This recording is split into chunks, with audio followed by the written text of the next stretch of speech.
Hello, everybody. I'm Sean Reynolds, about to be joined by Ken Wheat from the Winnipeg Free Press. I, of course, work for Sportsnet. Together, we are Kenny and Renny. This is the Kenny and Renny Show after the Jonathan Toews introductory press conference. We're not going to dally here because we've got a special guest that's going to join the show. So let's get Ken's music out of the way, bring him in here before we bring in our special guest here. Here we go, folks.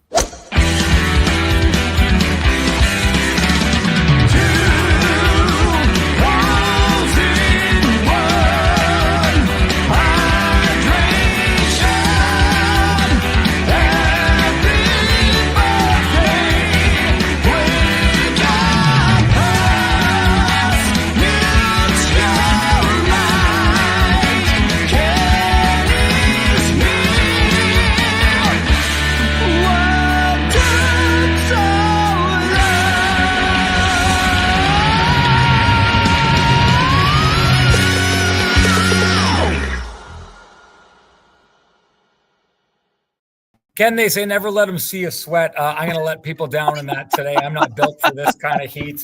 We're not supposed to work in the summertime. What's happening here?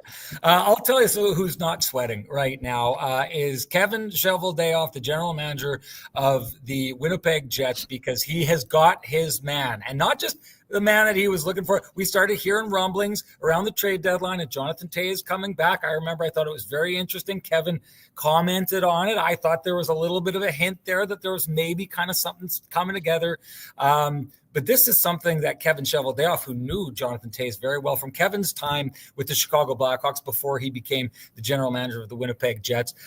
This has been a long-held dream. And today is dream come true day, not just for Kevin Chevoff, but for you and I, Ken, because Kevin Chevoff is joining the show right now as we speak. It is great to have you, Kevin. Thank you so much for joining us. I'm going to kick it off with a question here. My favorite thing about sports is the emotion. I think back to that 1.6 seconds. And what I do when something amazing like that happens is I look at the crowd and I just see the emotions and the response and all that kind of stuff. So to me, what I appreciated most about today's press conference was the emotion that you showed when you shared a moment between you and your owner, Mark Chippen, when you finally landed Jonathan Toews. Take us through that story and why that emotion was so strong between you and Mark. I thought you were going to start off with a hard question, like what's my intro music supposed to be? So I'm glad it was just that. But we have a guy who can get that built for you if you want to be a regular on the show. It'll happen, I promise. Well, thanks for having me on. And yeah, it is an emotional time. Again, I told a story in the press conference there, and there's no word of a lie when my introductory press conference, 14 years ago, Mark had said at that point in time, he says, do you ever think Jonathan Toews, would be a Jet? And certainly, I told him, hey, I guess you never know, and we can all dream about it. But when this started to, come to life, and we knew there was some other teams out there too that, were very, very interested, and obviously are very good teams in the league and can offer, different things, as well. And he was just, again, when I texted Mark, and was able to write, just those small little words, Toews is a Jet. It just meant so much. And Mark the next day, basically said like that screenshot's a keeper. And so it was, where again, when this first started to, maybe come to life, you never know how it's going to go, but a testament to John, to the hard work that he's put in from the time where he said he's feeling good enough to put in the hard work to get to a point in time where, he's committing to, put himself, put himself out there to become back into the professional hockey world. One of the things about Jonathan, Kevin, that you know well is that, as much as he loves winning, he hates to lose. What does it mean to add that element to a group that's trying to build here and ultimately win the prize, the big prize at the end? Yeah, so I think, that's the thing. Every year, a team has to reinvent themselves. Every year, there's a new story to be written. And, again, it's a long season each and every year, and lots of different things, will come into play. But hopefully, obviously, we've got to earn the right to get back to the playoffs. But playoffs are all about moments. And moments when people can talk about the moments that they've been through and the experiences that they've been through, that's helpful. And, again, I think Jonathan's a special type of player in the sense that everyone says, well, is he going to be your 2C or 3C or your 1C? What's he going to be? Well, I'm not sure, what he'll do when he go over the boards, when he will. Obviously, there's lots of different things that come into play, but I do know that when he's going to be out there, he's going to be providing other things, to the other two people on that line. It's not just, maybe the goal scoring or that. So he's one of those players that make people around him better. You had made a comment about elite players are wired differently, both mentally and physically. Why does that apply to the idea of Jonathan Toews coming back from this and the expectation of him being able to come back from this and be, similar to the player that we have always known? Yeah, and I guess it remains to be seen what level he'll come in at, and certainly, but I think this is more so where he's going to progress, throughout the season. But they're wired differently because, of the eliteness that they demand out of themselves, whether it's mentally, from a preparation standpoint or, just the training standpoint. And Jonathan touched on it a little bit, in his journey to come back from, to get healthy again is, elite athletes are always looking for that edge. They're always looking for that next thing. And that, thankfully probably, saved, his well-being, so to speak, and got himself back to the point where he can, enjoy doing things. And, he obviously didn't stop playing the game on his own terms. I know he hasn't been in the game for 2 years now, but, the way that he played at the end of the year, you could, the last year that he played, you knew something was wrong. And yet he still played at a high level, but you could just tell this isn't Jonathan Toews. And so he put himself, kind of through hell and back, and he could just as easy kept on doing what he was doing, going and enjoying his best life and that. But you could tell, he's committed to wanting to do something, and that's a special thing when he wants to do it here. Circumstances obviously different, but when you see a guy like Gabe Landeskog, a guy, high level player, leader, all those things, do what he did after almost 3 years away from the game, how does that apply at all in this situation, if at all?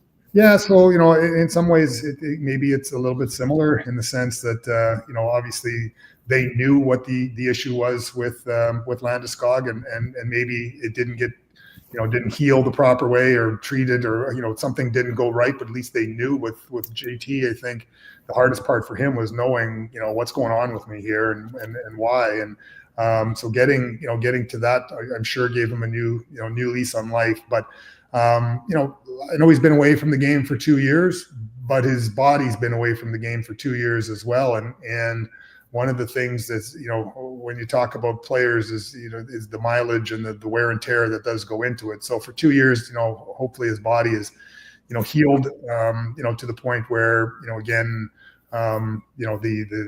it's not as much of a factor as maybe people think.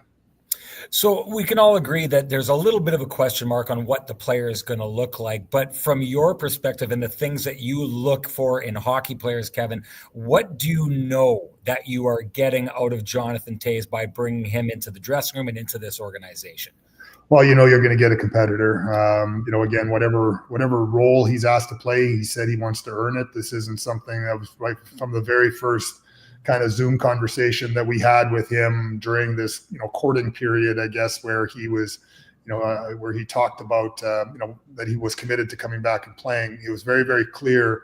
It was not about, what are you going to do for me? It wasn't like, what role am I going to play, or or Arnie, am I going to be here on the power play or there was none of that. It was all about, what he hopes to accomplish next, and what he hopes to earn, and what he hopes to, kind of bring to the table. So as much as, again, we were trying to court him, he was telling us that, this is going to be a journey, and I want to earn it every step of the way. Kevin, obviously the other big news this week was Nikolai Eers choosing to sign with the Carolina Hurricanes. I know you don't talk publicly about negotiations, but what was that last conversation with him like? Yeah, very emotional. Again, you remember the moments, and you talk about the different milestones and moments, along the way, and obviously, we were very excited to pick him, at 9 when we did, and very, very fortunate to, have had essentially the best years of his career, with us, and again. He'll probably speak in the coming days, but for us, it was just talking about all the wonderful things the city has given him, and I thanked him for all the things he gave the city and the province and the organization, and he's again in his career he wants to, I guess, experience a different have a different experience. It was interesting, and again, I won't get too deep into the negotiations, but this wasn't I demand 8 years. This was, I don't know. I might go back and play in Europe, to finish out my career type thing too. So, that's why money and term, was never really going to be an obstacle. It was just, it was going to be a decision that he, wants to make for himself and his family. You touched on the emotion of him leaving a little bit there. Again, I'm just keep coming back to the emotion of things. But one of the things that I think that was shown in the playoffs, especially this year, that makes your organization maybe a little bit different is kind of the family approach, right? Like you talked about bringing Jonathan Toews into the Winnipeg Jets family. It was on full display with the loss of Shife's dad and how the team responded to that. So, and I know that, from talking with the players, they feel like this is a family. Does that make it harder then for you, Kevin, when, guys like Tanev and Appleton and Nicky leave when you have a family relationship with your players? Yeah, for sure. It is very difficult, from that standpoint, because you want it to mean something, but sometimes you have to make some business decisions that are whether what you think is best or what other your collectively your group thinks best, to try and keep pushing forward, and we're at an interesting time in our organization where we've got some just exceptional players here and great people, and they do truly care, and so it's again, it starts at the top. Mark Chippen, from the culture that he's built or wanted to have us build in this organization was one that don't just say you're a family, show it. Lastly, maybe on the way out, Gustaf Nyquist, what are you expecting from him? I know he's been a guy that's maybe been on the radar before, either at trade deadline or a free agency previously. Yeah, so again, obviously free agency is very unpredictable, and everybody has lists and different things like that. But sometimes things that you think might be available aren't available, and you have to pivot and go. And so we talked about obviously the opportunities that potentially could be in our organization. I think again, having Jonathan come in, and that fills a hole, and you try and look at what might be available that could complement. And 2 years ago, when Gustaf played in Nashville, he played higher up in the lineup there, and accomplished a lot of good things with that group. And obviously last year they chose to sign some free agents that pushed him down in the lineup, so his role had changed. So hopefully with some opportunity here, he can earn that spot and be productive. But again, we've got lots of exciting things coming. Again, I think you'll see some of the younger players starting to get a little bit more of an increased role here as it goes on as well, and again, still not sacrificing the belief that we have a chance to win, and that's the biggest thing here. Kevin, we really appreciate your time. You've got me percolating ideas here. I'm going to get that music of yours commissioned. So if you ever happen to stumble into our green room again, we will be ready with your entry music. You are always welcome on the Kenny and Renny Show. We would love to have you anytime. Thank you for making the time. Thanks very much. Yeah, appreciate that. Enjoy the weekend. Thank you. Yep, Tristan Okay. Rivers, challenge accepted, I'm guessing. Yeah. there we go. There we go. Yeah.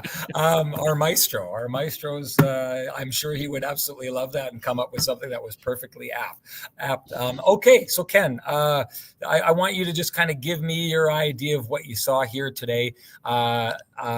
Take it away from, let's start with Toews for sure. We got a little bit more into free agency and those different kind of things, but just Toews' reaction, Kevin's reaction, Arnie's reaction, and I mean, even off to the side, if you want to like add in Mark Chipman's reaction, not spoken over the mic, but just in that room, the atmosphere, how they pulled it off. Take it away. Yeah, I mean, it's not just an everyday press conference that we saw here today, Sean. I know you've referenced it. I mean, this is the biggest unrestricted free agent signing in Jets history. And as you mentioned, with all due respect to other players, it's not particularly close. And what stood out to me is what Jonathan said about having his passion rekindled, which is why I wanted to ask him about it. Like, this is a guy that's loved hockey since basically almost out of the womb, basically. So when you have that taken away from you, when you are one of the best players of your generation, one of the greatest winners and leaders, I was watching Jonathan, the way that he watched the highlight package, right? Did you see his face when he was watching and you're like, holy smokes.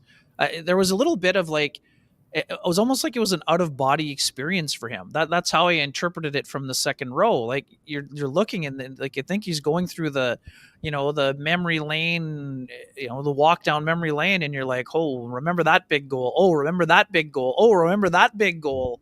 And then to see the stuff, from his childhood growing up in St. Vital and to hear him talk about it. I mean, we all saw the Instagram post, but to see his face light up the way that he talks about going to games and sitting in the upper deck. And I don't know. I just like for the behind, like we're trying to pull the curtain back. Right. So, everyone's waiting for Jonathan and company to walk in. And like, it's just such a cute moment. Like there's no other way to describe it. His mother, Andre Gilbert, is sitting in the front row and like she's waving to Jonathan. Like it's like he starts off by saying, "Hi, Mom." Hi, Mom. Like it just was.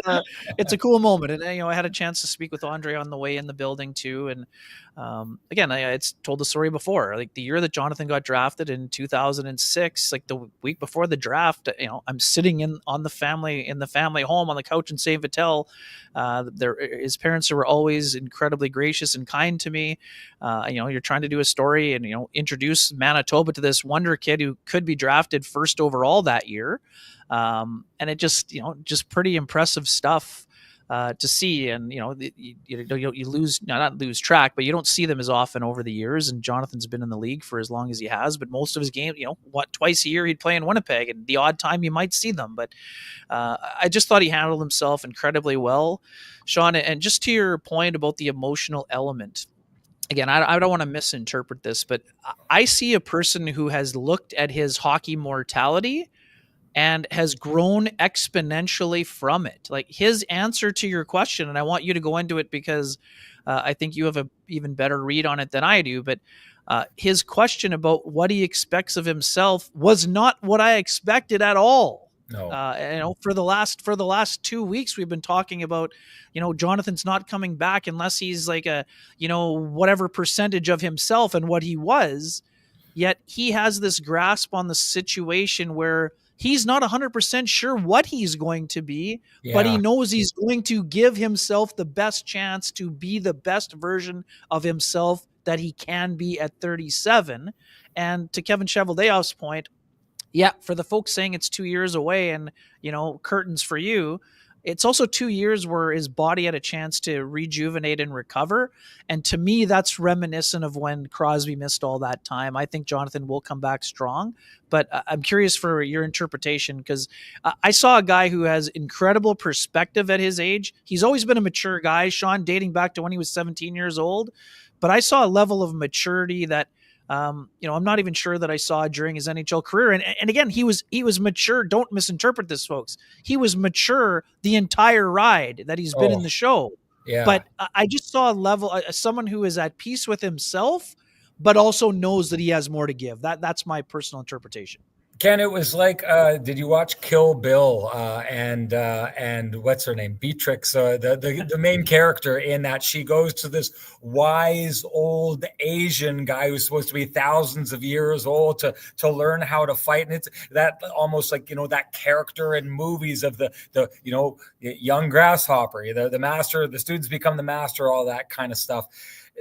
It felt like that. Like, to your point, Jonathan Toews came baked in the NHL as an extremely mature kid. He was a captain at a young age, always handled it well. This is like transcendent levels of maturity that it feels like he's showing off here, that like only people who disappear into, a quiet temple and sit quietly for 2 years come back with. It almost feels like that was his journey that he's gone through here. And I think the key to it, Ken, if I had to guess, and he talked about it today, so clearly it's important to him, was the idea that he actually had let hockey go and given up on it, right? Now, he didn't get to the point where he retired, but he had allowed his mind to get to a place where he, rather than pushing to try and get back, it was the acceptance that maybe you won't get back. And that acceptance seemed to lead to a level of growth that now has him in a place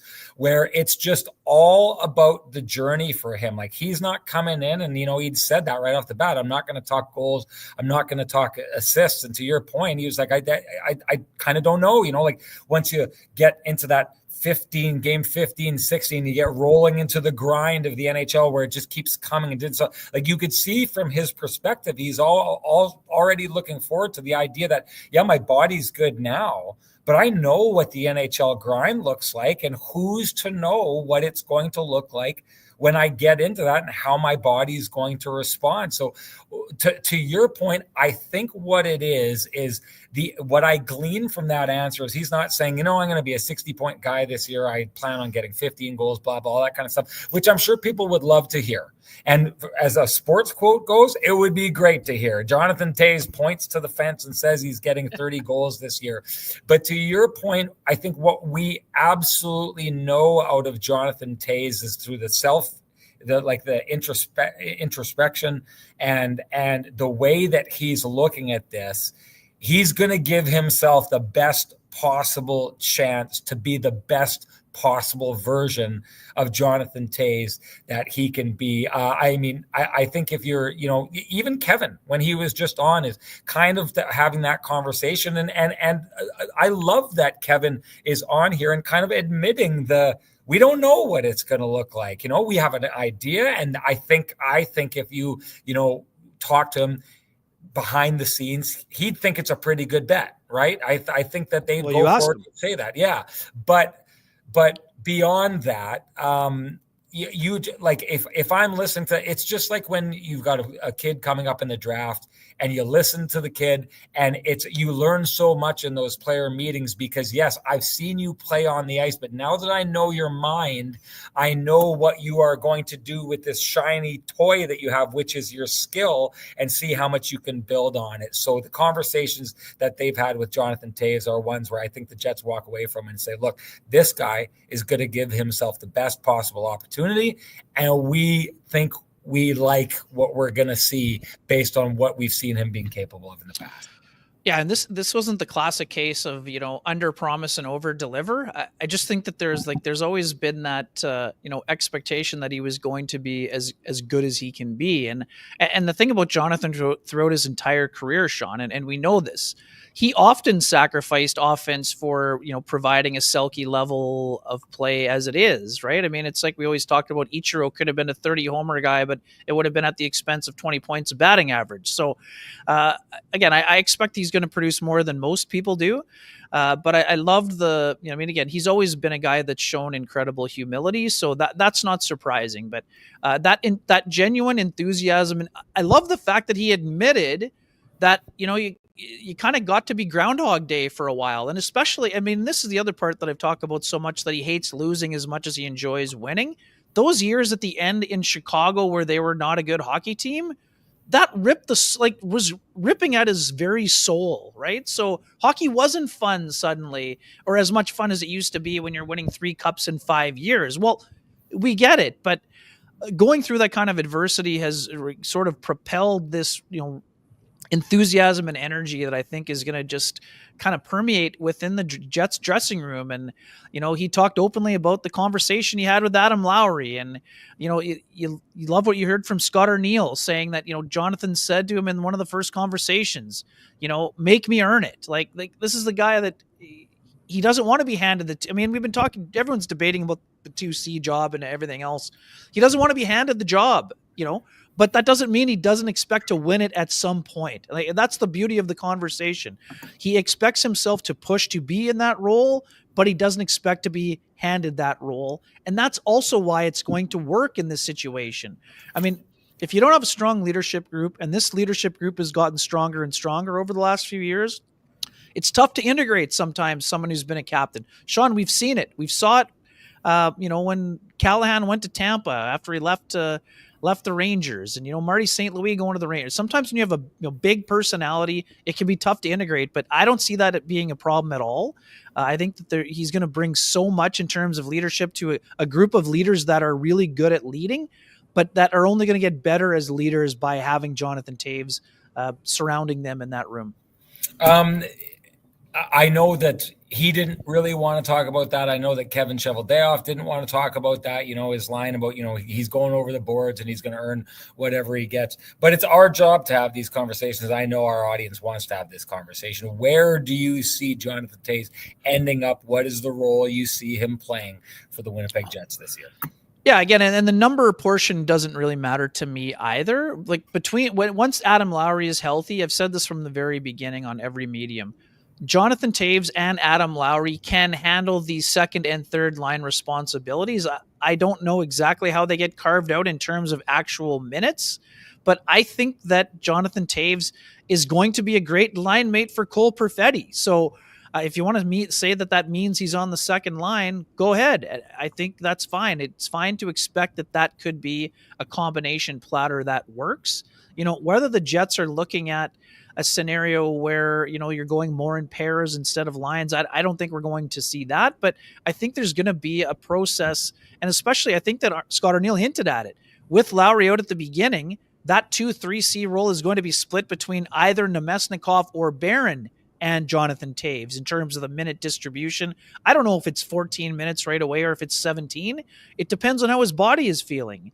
What we know is that Scheifele's going to play the most minutes, and then those guys in the middle are going to play a bunch. And Sean, the other thing about this, the Jets have looked to improve their fourth line also. So I think we're going to see a little bit more Carolina Hurricanes where the ice time distribution isn't as wide a variance in that role. So, it's going to take a while to see exactly where it fits. But again, for folks at home, it's important for Jonathan to play well right away, but he will play his best hockey when the lights are brightest. That's been the way that it's always worked for him. So I know that load management was a word brought up today. Scott Arniel wasn't ready to really dive into it because it's impossible to tell like what you're going to need in terms of load management. But the fact that guys like Brad Marchand at 37 and Corey Perry at 40 were playing prominent roles. When it comes to February, March, and April and beyond, Jonathan Toews will be playing heavy minutes. Like it's going to be the combination somewhere between second and third line minutes. And here's the other part. At the end of games, he's on the ice. He's on the ice if it's a tie game. He's on the ice if you're protecting a lead, and he's on the ice if you're trying to tie the game. I'll be very curious to see how the first power play minutes are distributed with Nikolai Eers going out the door. Toews could easily handle the bumper job, but Cole Perfetti is also pushing for that. So we'll see what happens there. And we also know that Toews can kill penalties. He's a great face-off guy, so he's going to have a role on that side of the coin also. Yeah, I wonder how much of that role he'll have early on, just be when trying to, get him repressurized to the game, how that will be the load management conversation here about a little bit less of that. But like, I'm not afraid to say it. And I always have these, like your second line is supposed to be traditionally a scoring line. So I know, and Pat Rathwell touched on it here about how we've got a second line that's basically a third line. I've talked about this before. I don't get into that debate. The Adam Lowry is the center of the Jets' third line. They may play more often and whatever, but they're not the second line. They're the third line in the role that we traditionally assign in what you want them to do and what their outcome is. And the outcome, the role that you're going to want Jonathan Toews to play is going to be that 2C center. I don't have any doubt in it in my mind. I know there's a bunch of people who were talking about, bringing him in to be the 4C. I don't think the Winnipeg Jets were doing all this and having what we had here. Like, if you want clues on how they feel about Jonathan Toews and how that usage will come from that feeling, you're not throwing a massive party, maybe the biggest party you've ever thrown for a signing for a 4C. That's not how they see him. They see him as getting to that 2C spot. It became clear and evident to me, Ken, that Arnie and Kevin Chevoff see Gus Nyquist as fitting that in. Like, I'm telling you right now, not just 2C. For me, it's Toews, Nyquist, and Cole Perfetti are going to be a line. And it seems pretty obvious to me.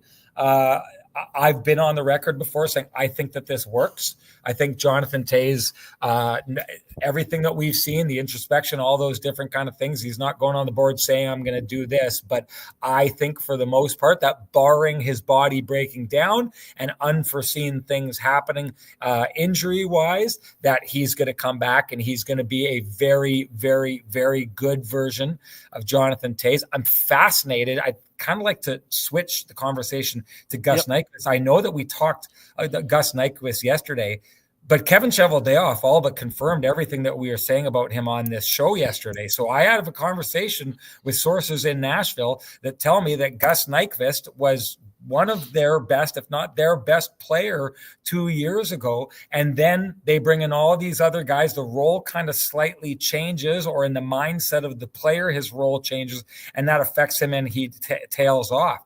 Clearly, the Winnipeg Jets said, listen, 75-point guy or whatever it was 2 years ago, we're trying to replicate that. That's what they're shooting for. The Winnipeg Jets think that Gus Nyquist can be the Gus Nyquist of 2 years ago, and they think that they've got the role and the opportunity to do it. And so if you take a player like that, clearly what he needed to do to pull that off is he needed to play when he was 2 years ago with the Nashville Predators. He needed to have two really great line mates, right? Which he did in Forsberg and O'Reilly. Yep. Well, now all of a sudden, like, say it out loud, people. Gus Nyquist, who had 75 points 2 years ago, you've got Gus Nyquist, you've got Jonathan Toews, and you've got Cole Perfetti. That's a very, very interesting line. And if you want to put it like this, if Gus Nyquist can rediscover what he was 2 years ago, if Jonathan Toews can come back and be a very, very good version of Jonathan Toews, and if Cole Perfetti can be what he was last year, or take a step forward because he's a young guy and he's probably due to take a step forward, you are talking about potential for an amazing second line. The potential is there. Is there a risk? Of course. And I'm acknowledging that. I know some people out there are frustrated and they don't think it's going to work. That's fine. You're entitled to that opinion. I think it's going to work. And I think the potential that exists on that line is massive, massive potential. And if it works, Kevin Chevoff is going to look like a genius. Yeah, he's a crafty player, Sean. And the folks talking about, speed or lack thereof in the chat room, Tanner Pearson is the only player the Jets added that isn't known as a speed skater. I mean, Hayden Fleury, incredible skater. Cole Koepke, fast and physical. Jonathan Toews never had an issue with skating, and he's not going to have one now. I mean, will it take him a little bit of time to get up to speed? Yes, but he's not a plodding player, folks. So to me, and neither is Gus Nyquist. Yes, he's 35. That's true. But his best season was at 33. It's not 5 years ago or 8 years ago. He's a very crafty player. He's smart. He can also shoot the puck. Really, really smart player, can play on the power play. I think he's been used on the penalty kill. Just again, smart guy. So When you think of the hockey IQ and intelligence of Cole Perfetti, and then you put that into a guy who loves the game as much as Jonathan Toews, I think it's such a natural fit for those two guys to really thrive together, just in terms of both of them have this incredible studious nature and passion for the sport.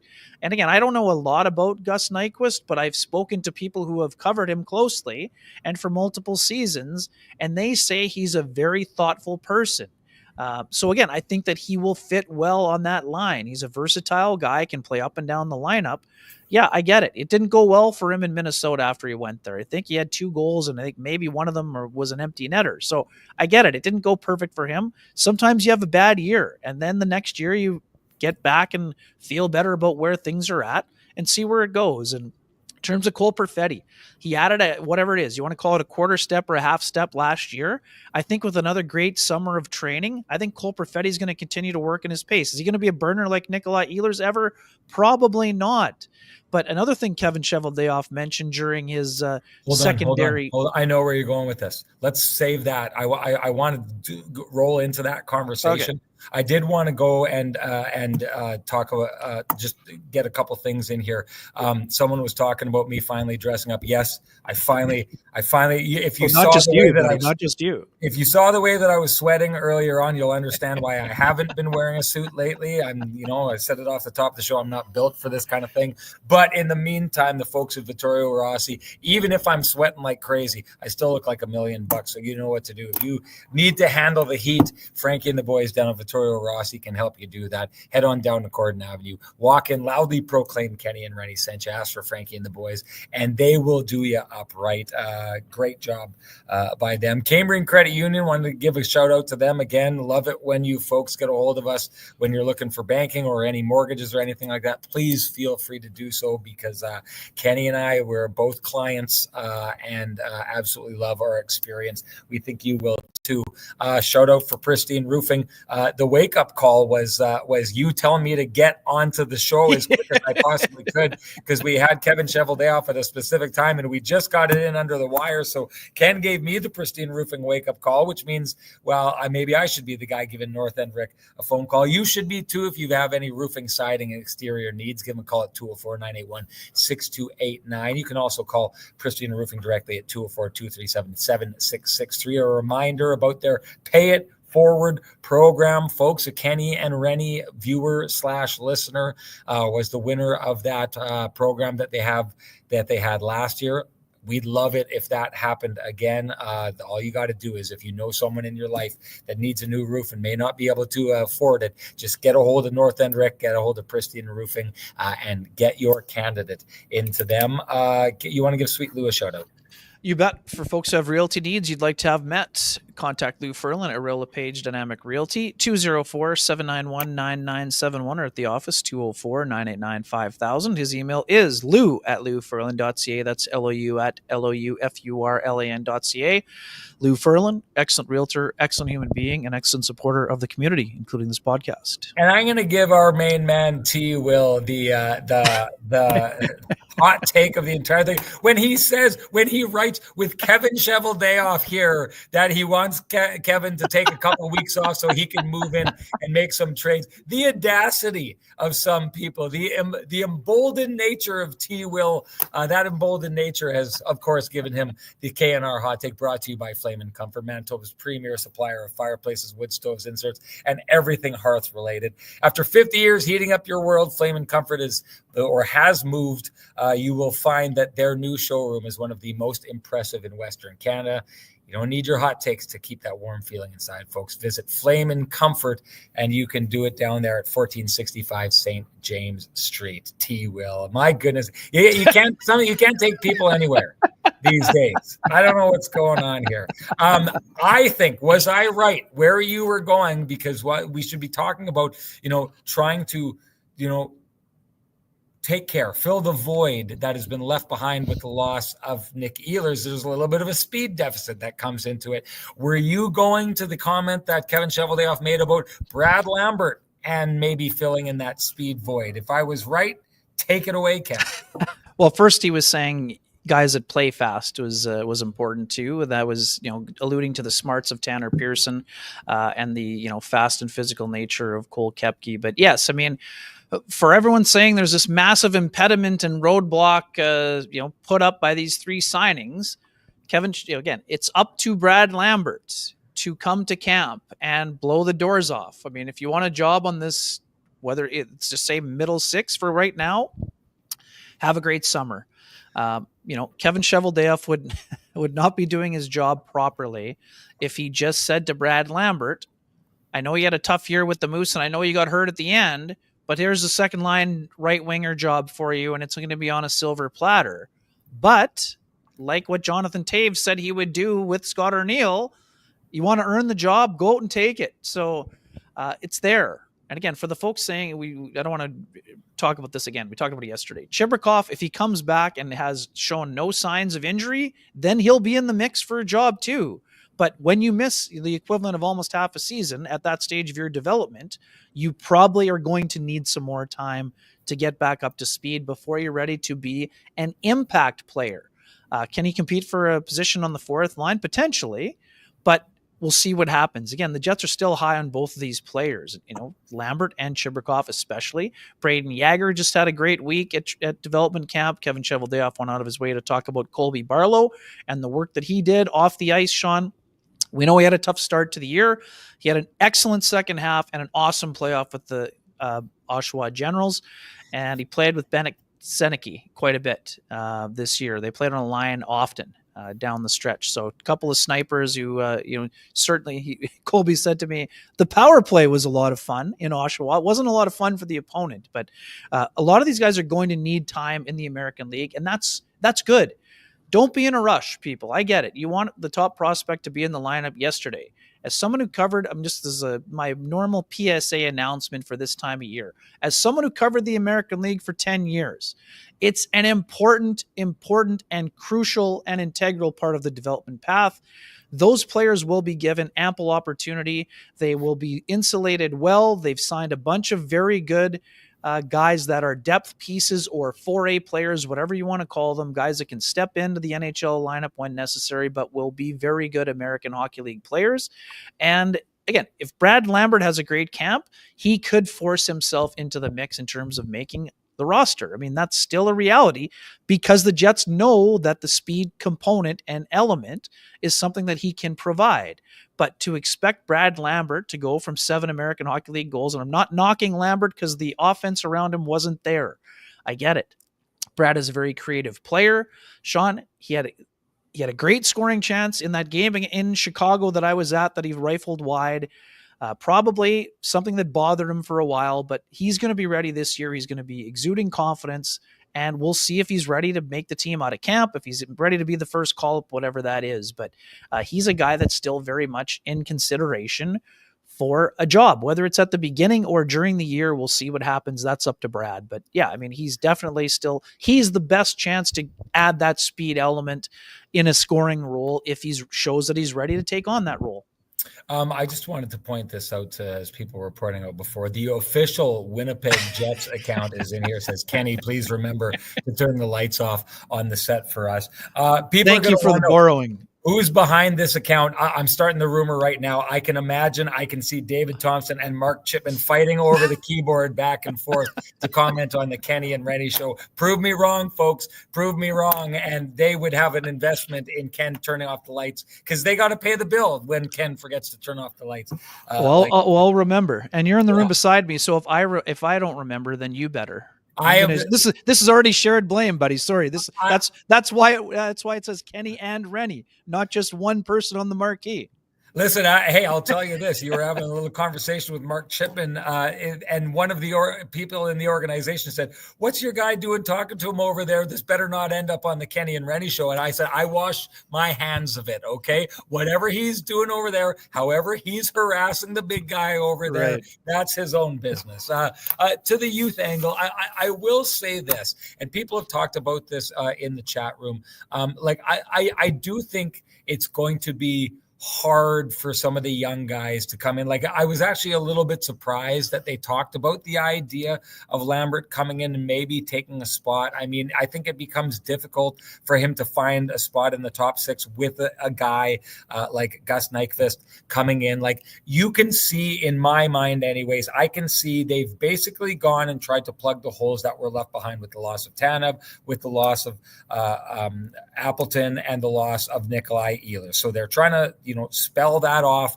by bringing in Jonathan Toews, bringing in Gus Nyquist. Hopefully those two things get into a point where they in the aggregate cover off Nikolai Eers, who's at the peak of his career right now. I feel like Tanev is basically covered off by a guy like Pearson. Appleton's covered off by a guy like Koepke. In fact, Ken, there's a surplus now, because where does Vladislav Nemesnikov go, right? Like, we know he'll play in the lineup, but they actually have more options now than they did last year. And so I do think the crowd out there who is like begging for, hey, we are 1 year removed from people being absolutely incensed that Brad Lambert was not named the Winnipeg Jets second line center out of training camp last year. People were there was a certain segment of people who were really, really upset about that. That same segment of people, if they're still feeling that way, I think get ready, be prepared to be upset again, because I don't I don't see it happening. Okay. I know they'll have to steal the job. That's where they'll have to steal. Exactly. And hey, stranger things have happened before, and that's the way it's supposed to be in the NHL. You're supposed to go in and you're supposed to take someone's job, but the Winnipeg Jets have plugged the holes that they felt they had in the lineup. So it literally will have to be that. This isn't, listen, guys like Mark Scheifele, guys like when he was here, starting with Kyle Connor, when he came in, Patrick Laine, all these guys got to come in and they had opportunity, right? It was an unfilled roster that there were spots that guys just got to come in and they got to learn with the growing pains. The Winnipeg Jets are not a team that are in that scenario, in that situation, in where they are as an organization, that it's like, come on up, kid, and learn on the fly. They're bringing in people who they know can do the job. So to your point, they are going to have to steal the job if they want the job. Ken, I know we moved off this, but let's just go to this quickly. Sorry if it was covered off already. Did anyone find out how the getting of number 19 came? Did Gus offer, or was it requested? And this is another example of the humility. Even though Jonathan's been in the league for almost 2 decades, he said it basically made him feel uncomfortable to be in the situation where, you're having to take a number of someone who on the team had already had it previously. But, he answered the question from my colleague, Mike McIntyre, who said, well, what was the negotiation like? Is there a Rolex? Is it dinner? What's going on? And sorry, I don't think Jonathan ever actually answered, but he said he basically can have whatever he wants. Yeah, well, he said I actually addressed it in my TV hit that we'll be playing on our Sportsnet shows later on tonight. But he had said there will be no negotiation. He basically gets whatever he wants, right? That's how it's going to go. So David Gustafson, hey, aim high. There you go. The floor is yours. Yeah. Ken, where do you want to go? Let's go a little bit to what did you take from Scott Arniel's comments? First about Jonathan, and then about the roster that he will have at his disposal as of right now. Yeah, well, I think what I take away from that is what stood out for me is how much just to back things up a little bit, when it comes to Scott Arniel, what a perfect fit he's ended up being for the Winnipeg Jets, because he's like Kevin Chevoff. He's like Mark Chippen. He's like a lot of the people in the organization, in that when he was asked about the loss of Nikolai Eers, like he said, he did such a good job, Ken, I thought, of walking the line of being like, we appreciate him. We love that guy. He earned that right. I love how he kept saying that about those players. They earned that right. And you're talking to a former player in Scott Arniel, right? A guy who gets it. He understands it. He's not taking it the wrong way. He sends those guys out the door with love. And I just think that it's just another one of these things where the Jets and the family style organization, like, I'm sure, hey, when I left home for the first time, Ken, my dad didn't talk to me for 2.5 months. He would not take my phone call. He was so upset that I'd left because he was just, my dad loved being a dad. And, that empty nest syndrome hit him hard. But at 18, I moved out to BC. I was gone. And I remember calling home, talking with my mom, and asking if she'd put dad on the phone. And I'd hear her say, Chuck, Sean wants to talk to you. And I'd hear mumble, mumble, mumble. And she'd be like, he's not ready yet. Right. And it's like, that's, it can hurt when someone walks out on you. Right. And I think in this situation, Scott Arniel, first of all, just did such an unbelievable job. If I'm Nikolai Eers and someone plays me that clip, I have nothing but good feelings towards the Winnipeg Jets. And I think is Nicky going to end up being a Winnipeg Jet again in his career? Probably not. But I think if you keep doing that, you just keep doing the right thing and handling these situations with class and with love, the way that the Winnipeg Jets are doing, I think it pays off for you down the road. One way or another, it pays off. And I think that, regardless, Nikolai Eers walks around and talks about the Jets. And if anyone is ever being like, what's it like in Winnipeg, blah, blah, blah, I think he's going to paint a really good picture. So I thought that was really great. And then just on the thoughts with Jonathan Toews, I can see with him, I think he was the guy in my mind, and maybe I'm just reading into it too much, but was the closest to being like, yeah, we got something in this guy. I'm excited. I know where I'm going to use him kind of thing. Like he's talking about it. Well, we'll try this and we'll try that, but I think he was the closest to showing his cards and how he feels about Jonathan Toews and where he's going to fit in. And clearly, I love seeing a coach that is excited as the fans about a player coming in. And this is a guy who's like, now I get to use this toy in my lineup and I get to throw that over the boards. You can see the excitement with Scott Arniel over Jonathan Toews is over the moon. Yeah, and the other part too, just on Ehlers quickly, I know we spent a good chunk of yesterday discussing it on a lot of fronts. And I mean, one of the questions Elliot Friedman asked, and we were in full agreement, was the sort of the confusing thing was the term, right? So Ehlers ending up only taking the 6-year deal, which will take him to 35. Now, Kevin Chevoff, accidentally or not, sort of was quite revealing in saying that Nikolai, kind of expressed even in his negotiations with the Jets that, he didn't need 8 years to want to stick around, and that he sort of mentioned that Ehlers is the kind of guy, we know what his country means to him, Sean. Yeah. The moment the Jets season ended, he was basically planning a trip to go to the Worlds and play for Denmark, and then knocked Canada out of the quarterfinal. So the fact that he only signed a 6-year deal that takes him to 35 is probably because he's considering ending his career playing in Denmark, much like we talked about Ovi. Ken, did he say that in the scrum, or did he just say that only here on our show? Oh, I thought he said it on the scrum too, but I'm not 100% sure. Okay, I maybe I didn't hear it. I wasn't in the best position in the scrum, but yeah, that's it. I know he said it on the show earlier. Anyway. Well, and the other part too is that we people were saying, oh, well, the Jets they should have just offered 8 years. And nothing that Kevin Chevoff said to us today here on the show or in the scrum suggests the Jets weren't willing to go 7 or 8 years. So it wasn't a term. And he basically absolutely confirms that, like, anyone out there who is thinking that the Jets didn't, offer, what it would have taken to get him here. Right. Like it wasn't a financial thing. It wasn't that the Jets weren't going to meet his demands, whether it was years, whether it was the amount of money.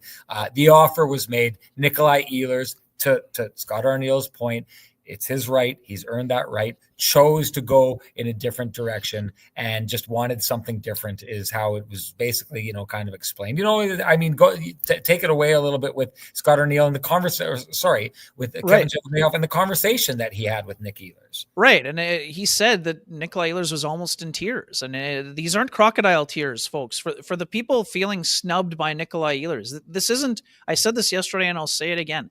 It's not him turning his back on you because he didn't like you or didn't enjoy it here.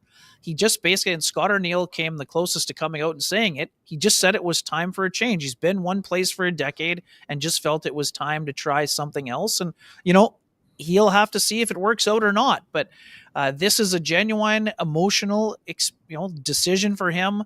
Ehlers will speak. His conference call got pushed to tomorrow. Sean, the Zoom call with Carolina and the media. It's July 4th. Our friends, happy Independence Day to you down south. So that's why he's not speaking today. Everyone we've talked to, and they're not just saying this to have you hear it. Nikolai Ehlers, this was a hard decision for him. And, at the end of the day, he's feeling that he did what is best for him at this time.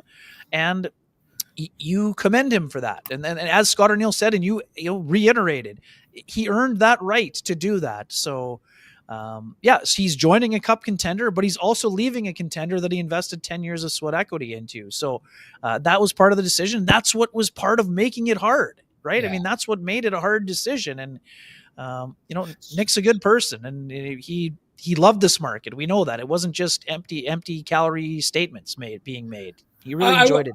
I would put it like this as well. Like Jonathan Toews, if you want to talk about a guy who is like absolutely invested in a franchise, like this is a guy that I think that they'll probably build a statue of outside of the United Center in Chicago. No kidding. And he's excited. He's extremely excited to be a Winnipeg Jet, right? Like there's something to be said about this. And now imagine, all of us sitting at home, we watch them, but imagine being a person who was so good that you were going to go play in the NHL. And now imagine being that so good that when you became an unrestricted free agent, you didn't have your, agent beating the bushes, just trying to keep you in the NHL, but you kind of got your pick of going wherever you wanted. Like I think there's a certain amount of people who would want to get in and stay in a place and spend their entire career in one spot. But I get it. Like, listen, to the point I made about when I was 18 and I took off and I moved to BC, I've lived in a lot of different places in Canada. I've been in the Northwest Territories. I've been, lived in Toronto. I've lived in BC twice. I've lived in Alberta. I've lived all over the place.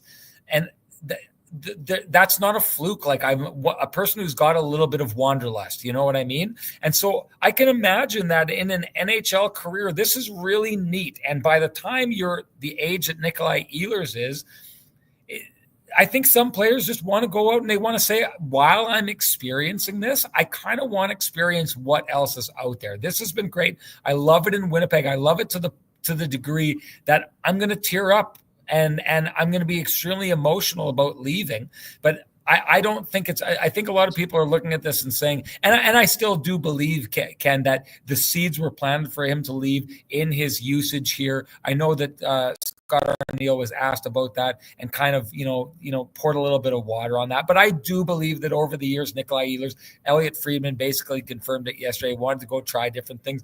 But I think you have to kind of realize people only get one life. They only get one career. And I don't begrudge a person who wanted to go out and just see what life is like elsewhere as they continue to chase their NHL dream. And if you're frustrated by Nick or you're upset with Nick for doing that, you've got the example of Jonathan Toews, who's back and extremely excited about trying to come home and see what that's like after he's lived life away and in a big city in an original six organization. To me, this is just one of those things where someone's just going out and living a life. And by living that life, they're not necessarily spurning you. They're just that's what works for them. And I think that's what works for Nikolai. Yeah. And just lastly, kind of putting a bow on the whole Toews thing. And this wasn't something that I asked Mark Chippen about today, but it is something that it made me think of now that now you kind of sparked my memory a little bit. The day that Mark Scheifele and Connor Hellebuyck signed their extensions, I'd asked Mark, and I've always wanted to ask Mark, I mean, because we know his, involvement with the Jets and the way that he, followed them and everything else, the original 1.0, and then, his affinity for Dale Hawerchuk, and that Hawerchuk never left. And I wondered if, trying to right that wrong, even though it had nothing to do with him, was part of the reason he wanted Mark to sign that lifetime contract, essentially. And he admitted that it was. And I just think there's a cool tie-in to today. Scott Arniel, we know the relationship that he had with Dale. They're best buddies, played in Cornwall together, joined the Jets together, lifelong friends. And now Arniel will have the chance to coach a Dale Hawerchuk type of person, Hall of Fame player in person like Jonathan Toews, and that Scheifele and Toews will play together. There just seems to be a little bit of synergy. All to say too, I mean, you talked about emotions and a lot of things. I would say that Dale Hawerchuk is looking down with a pretty big smile on his face with what he would have seen today, and and that's a good thing for folks who follow the Winnipeg Jets. One last thing to say, because you'd asked me about the comments made by Scott Arniel. I believe it was him who said that he believed that they got the best free agent acquisition on the board this time around. I thought that was a great comment by him, and something that, I mean, if he plays like he used to, that we will all be talking about the idea that why were we not talking more about the biggest free agent acquisition? I know I've said this in the past on past shows. You mentioned me saying it earlier on. Jonathan Toews, biggest free agent acquisition in the history of the Winnipeg Jets. Like I said, that's not a high bar based on what we've seen in the past. But all that said, it would be interesting, Ken, if at the end of the year we look back on this and say the prize free agent acquisition in the offseason was Jonathan Toews for the Winnipeg Jets. Anything to say before we get going, Ken? No, another great 4-block set. We're probably going to have one more before the season starts, but we're looking forward to seeing folks on Tuesday, and I'll leave that to you. But thanks to Kevin Chevoff for joining us. And I mean, we had a great week of guests and a lot of fun, and as we always do, it's just good to be together and share time with the folks who listen and watch, and have built this great community that we're happy to be a big part of. Yeah, no doubt. And I'm going to be really happy to see the boys from the Johnson Group down there, finally getting them to one of those events. It's going to be great. The Kenny and Renny OGs showing up there to the Kenny and Renny OG media party. And hey, do you run a small business in Canada? You need to look to Canada's #1 employee benefits plan, Chambers Plan, to give you a competitive edge. Chambers Plan is the simple, stable, smart choice for over 30,000 businesses countrywide. Visit chamberplan.ca to learn more. And Ken, you and I, we keep talking about it. Got to get this done. Got to get back to the keg for a good summer meal. I don't know how it's like I think of the keg always around Christmas time. It just is like such a cozy place to go. And yet I also think of it totally at summertime. It's got such a good patio and all those kind of things. And of course, it's got 3 locations here in the city, each location finer than the last to enjoy any season. But hey, get out on the Lobster patio. Summer, buddy. Lobster Summer. Let's go. Exactly. And then finally, shout out to the folks at TCB who we are going to see at 11290 Kenaston this coming Tuesday. Last time to get in for it's a sold out show. But just this is the last time I get to talk about the Kenny and Renny year ender, where we are definitely going to send her. Sold out show. Looking forward to everybody being down there. Where we're going to have some of that great pizza, some of their great food, and some great drinks there. Looking forward to sharing the time with all you. It's going to be a gooder. Ken, anything to say before we go? Nope. Okay. Great weekend. Have a great weekend, all. You bet, all. It's been great talking with you. We will see you when we see you. For many of you, that will be on Tuesday at the year ender. Really looking forward to it. Talk to you later, folks.